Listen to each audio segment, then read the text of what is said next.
So now, as well as getting a message telling you Baro has appeared, you can also, if this works the way it's supposed to, go to your alerts, and there it is. It tells you what relay he's on, and clicking it will take you straight there.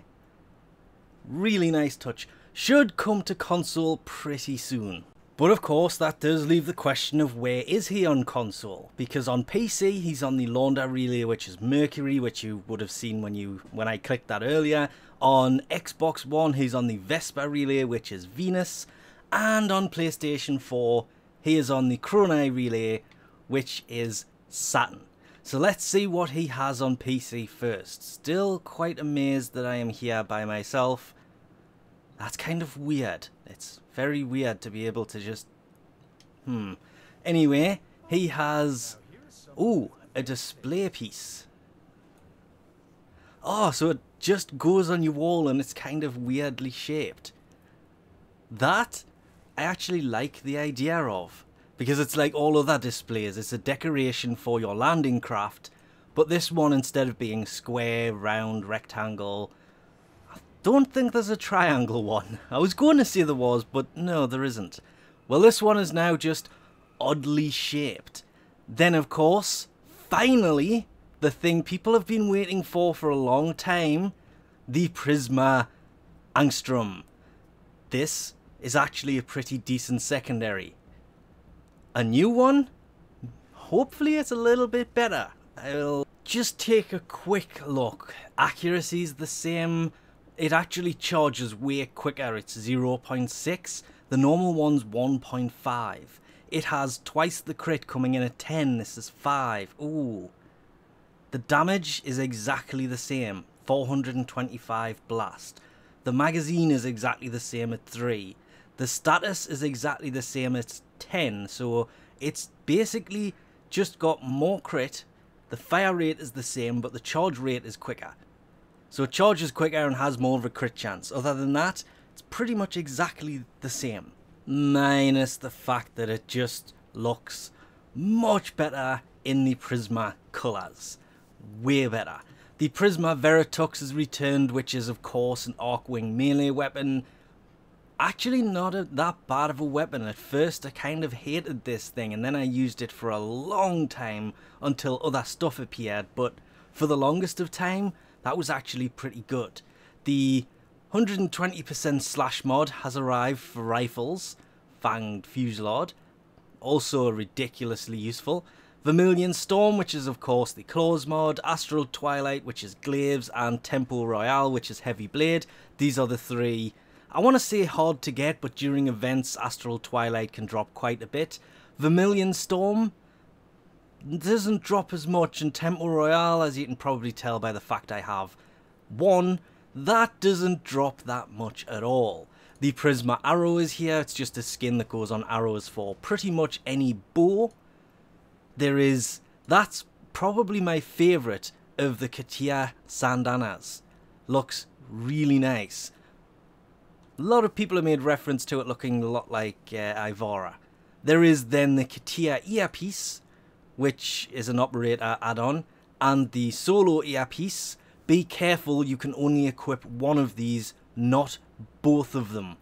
Then of course there is the Katia kavat armor, which in itself again looks pretty nice. The only reason I didn't pick it up is I'm still hoping they bring an Ifrit kavat armor, because the Ifrit Kubra armor looks really nice. Then of course the Katia leg plates. And lastly, Hydroid's immortal skin. I didn't bother picking up Zephyr's, but Hydroid's I did. And of course, Sands of Inaros, but that is of course a fixed item. He should always bring that. Over on console, there is the corrupted bombard blueprint, remembering this can only be used once. If you want to build more, you have to buy more. There is the right EOS Prime spurs, the left EOS Prime spurs, the right EOS Prime shoulder plates, the left EOS Prime shoulder plates, the EOS Prime chest plate, and finally on console, the whole set, the EOS Prime armor set. Then of course there is the Katia Sentinel tail. I still like these, but they look a little bit weird. Then there is the Prova Vandal. Then there is all 4 of the 120% impact mod. Collision force of course being melee, full contact being for shotgun, crash course being for rifle, and pummel being for pistol.